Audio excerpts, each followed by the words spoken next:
ஓம் ஸ்ரீராம ராம ராமேதி ரமே ராமே மனோரமே சகசிரநாம தத்துல்யம் ஸ்ரீராம நாம வராணனே. உலகம் யாவையும் தாமுழா வாக்கலும் நிலைபெறுத்தலும் நீக்கலும் நீங்களா அழகிலா விளையாட்டுடையார் அவர் தலைவர் அன்னவர் சரண் நாங்களே. எத்திர எத்திர ரகுநாத கீர்த்தனம் தத்திர தத்திர கிருத்தமாஸ்தகாஞ்சலிம் வாஷ்பவாரி பரிபூர்ணலோச்சனம் மாருதிம் நமது ராட்சசாந்தகம். அஞ்சிலே ஒன்று பெற்றான் அஞ்சிலே ஒன்றை தாவி அஞ்சிலே ஒன்று ஆறாக ஆரியர்க்காக ஏகி அஞ்சிலே ஒன்று பெற்ற அணங்கை கண்டு அயலாரூரில் அஞ்சிலே ஒன்றை வைத்தான் அவன் எம்மை அழித்துக் காப்பான். இன்னைக்கு நம்ம கம்பராமாயணத்துல பாலகாண்டத்துல அகலிகை படலத்துல 17வது பாடல் பார்க்க போறோம்.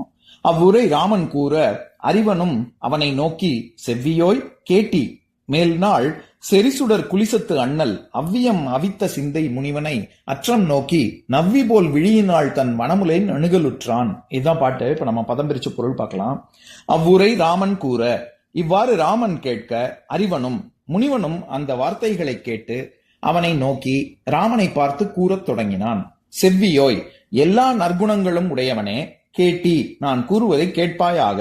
மேல் நாள் முன்னொரு காலத்திலே செரிசுடர் குளிசத்து மிகுந்த ஒளியுள்ள வஜ்ரப்படை ஏந்திய அண்ணல் பெருமை மிக்க இந்திரன் அவ்வியம் அவித்த பொறாமை முதலான தீய குணங்களை நீக்கிய சிந்தை முனிவனை மனம் படைத்த கௌதம முனிவன் அற்றம் நோக்கி ஆசிரமத்தில் இல்லாத சமயம் பார்த்து அங்கே சென்று நவ்வி போல் விழியினாள் தன் மான் விழியாளான அகலிகையின் வனமுலை நணுகலுற்றான் அழகிய தனங்களை சேர விரும்பினான். இப்ப நம்ம இந்த பாட்டுல இருக்கக்கூடிய நயங்களை பார்க்கலாம்.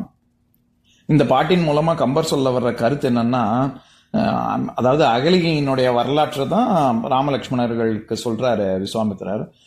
படைப்பு கடவுளான பிரம்மா முன்னொரு காலத்துல என்ன பண்ணாராம், தன்னுடைய படைப்பு தான் படைத்த மக்களின் உடம்பில் உள்ள உறுப்பு அழகில கொஞ்சம் கொஞ்சமா எடுத்து ஒரு அழகான பெண்ணை படைத்தார். அந்த அப்படி இப்ப நம்ம சில பாடல்களுக்கு முன்னாடி நான் திலோத்தமை அப்படிங்கிற தேவலோக கன்னிகைக்கு நான் கூட சொன்னேன்ல, பேர்காரணம் சொன்னேன்ல. தெல்லுன்னா எள்ளுன்னு அர்த்தம், உத்தமம்னா சிறந்ததுன்னு அர்த்தம். திலோத்தமை அப்படின்னா உத்தமமான எள்ளளவு.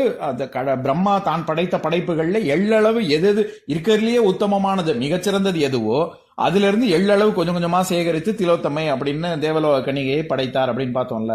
அந்த மாதிரி இங்க அகல்யாவை படைத்து அவளுக்கு அகல்யா அப்படின்னு பேர் வச்சாரு.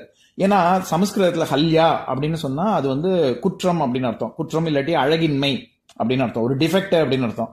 அகல்யா அப்படின்னு சொன்னா நியாயம் அநியாயம் தர்மம் அதர்மம் அப்படின்னு அக்ஷரா அக்ஷரா அந்த மாதிரி முன்னாடி சேர்த்தா எதிர்மறை பொருள்ல வரும். அதனால அகல்யா அப்படின்னா அழகின்மை இல்லாதவள் அப்படின்னு அர்த்தம். அப்படின்னா பேரழகி, அழகு மட்டுமே அழகின் மொத்த ஸ்வரூபம் அப்படின்னு அர்த்தம்.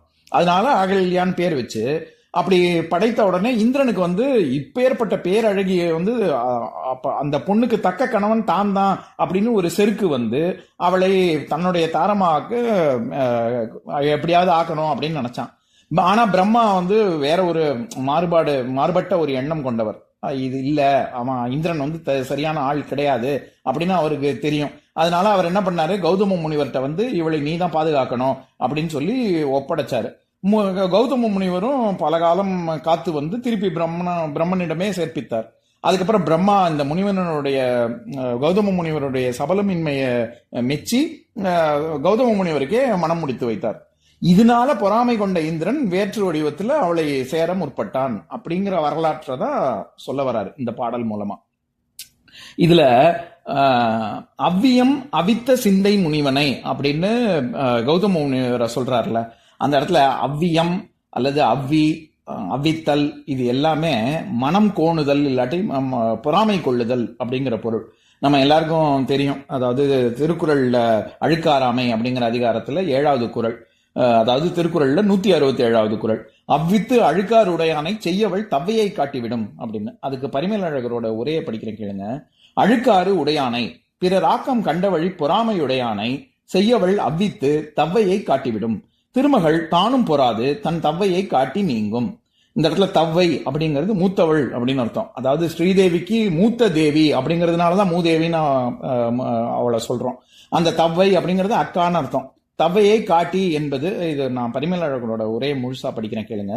தவ்வையை காட்டி என்பது அறிவுடைய அந்தணன் அவளை காட்டென்றானே அப்படின்னு கலித்தொகை மேற்கோள் சொல்லி அந்த பாடல் மாதிரி என்பது போல உருபு மயக்கம் அப்படின்னு சொல்றாரு. இது ஏன் இந்த உருபு மயக்கம் அப்படின்னு நம்ம அப்படின்னா என்ன அப்படின்னு முதல்ல பார்த்துக்கலாம். அதாவது ஒரு வேற்றுமை உருபு வர வேண்டிய இடத்துல வேற ஒரு வேற்றுமை உருபு வந்து பொருள் மாறுபடாமல் இருப்பது, அதுதான் உருபு மயக்கம். இப்போ உதாரணத்துக்கு இந்த பாடல்ல ஏன் உருபு மயக்கம் நம்ம தெரிஞ்சுக்கணும் அப்படின்னா, தவ்வையை காட்டிவிடும் அப்படின்னு சொன்னா அங்க தவ்வையை அப்படிங்கிறது இரண்டாம் வேற்றுமை உருபு, செயற்படு பொருள்ல வரல. அங்க தவ்வைக்கு காட்டிவிடும், தன்னுடைய அக்காவுக்கு காட்டி விடுவாள் அப்படின்னு நான்காம் வேற்றுமை உருபு.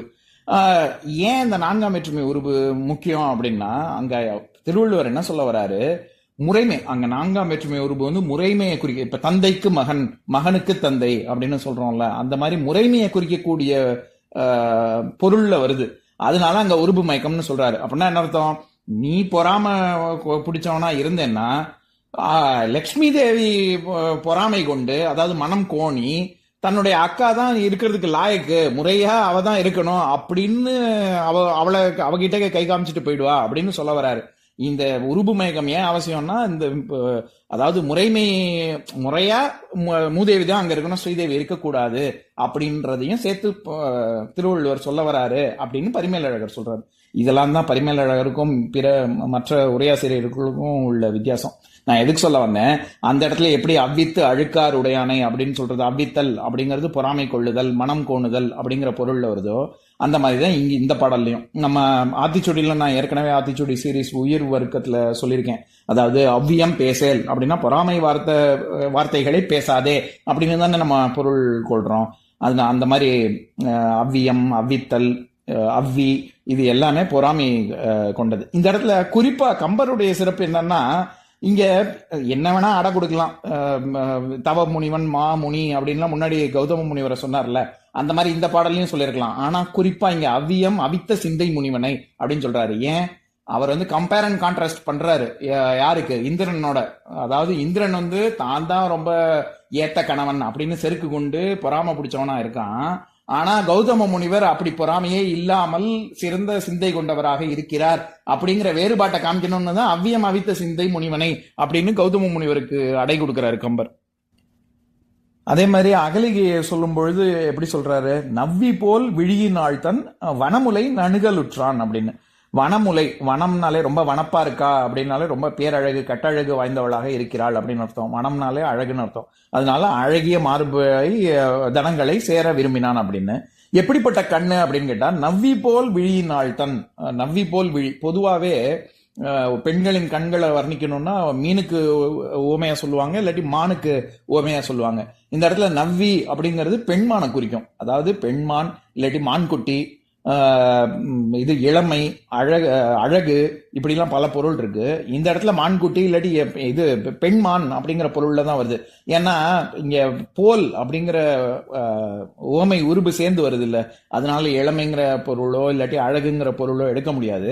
பெண்மானத்தான் குறிக்கும். பெண்மான் போன்ற விழியினாள் அப்படின்னு. இதுலயும் உள்ள ஒரு குறிப்பு வச்சிருக்காரு கம்பர். என்னன்னா, இது வந்து சாதாரணமா மீன் விழியாள் அப்படின்னு சொல்லியிருக்கலாம். ஆனா இந்த இடத்துல பெண்மான குறிப்பிட்டு சொல்றதுக்கு காரணம், அது நம்ம ஏற்கனவே பார்த்திருக்கோம்.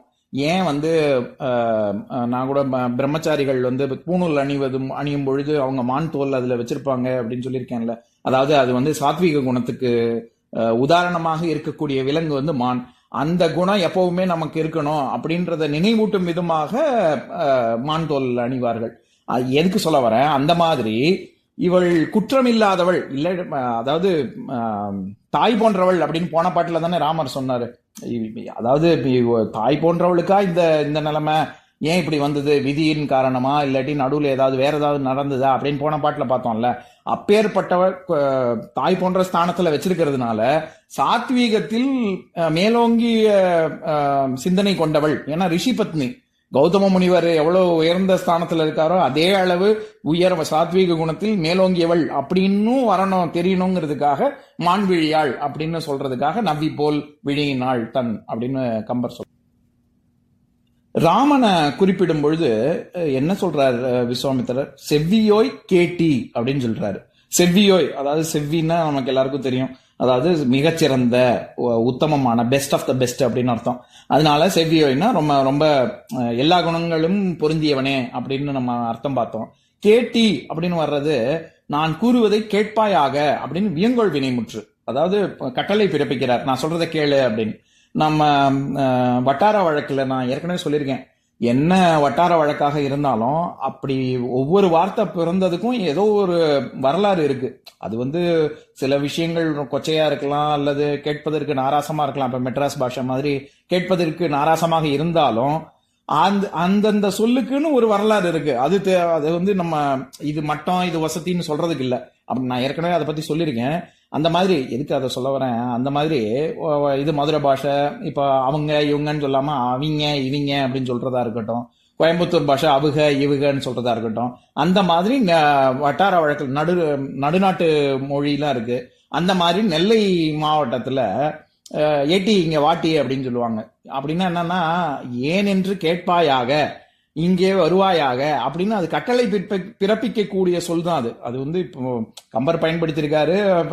வட்டார வழக்காக இருந்தாலும் அது தூய தமிழ் வார்த்தை, அதுக்காக சொல்ல வரேன். அந்த மாதிரி செவ்வியோய் கேட்டி அப்படின்னா நீ கேட்பாயாக அப்படின்னு அப்படின்னு சொல்ல வர்றாரு கம்பர். இப்ப நான் பாட்டை இன்னொரு தடவை படிக்கிறேன், கேளுங்க. அவ்வுரை ராமன் கூற அறிவனும் அவனை நோக்கி செவ்வியோய் கேட்டி மேல்நாள் செரிசுடர் குலிசத்து அண்ணல் அவ்வியம் அவித்த சிந்தை முனிவனை அற்றன் நோக்கி நவ்வி போல் விழியினாள் தன் மனமுலை நணுகலுற்றான். இன்னொரு நாள் இன்னொரு பாட்டு பார்க்கலாம். ஓம் சாந்தாகாரம் புஜகசயனம் பத்மநாபம் சுரேஷம் விஸ்வாதாரம் ககனசத்ரசம் மேகவர்ணம் சுபாங்கம் லக்ஷ்மீகாந்தம் கமலநயனம் யோகி ஹிருத்யானகம்யம் வந்தே விஷ்ணும் பவபயஹரம் சர்வலோகைகநாதம்.